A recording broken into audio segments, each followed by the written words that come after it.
Hello everyone. Today we are going to learn on how you can use the private tab on Safari, since Safari is a simple and most reliable browser. So in today's video I will be showing you how you can use Safari as your main browser. So let's simply start by opening Safari. And now that it's open, you can see that we have the current tab open. So these are the usual tabs, and as you can see it has its history scene. So once we have switched to private, our history won't save. So let's start by clicking on our tab button. And now as you can see here you have the tabs that you have opened. So simply start by clicking on private. So start by creating a new tab.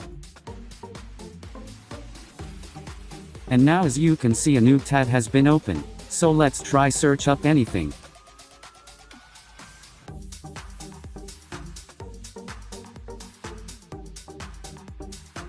And now that it's open, you can immediately check in your history, and if you check, you will see that it didn't add in history, meaning that you finally now in a private browser.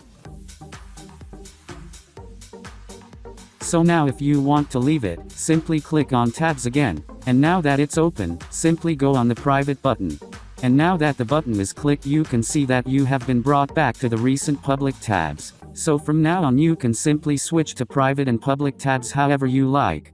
So that was it for today. Thanks for watching, and if you are new, make sure you subscribe.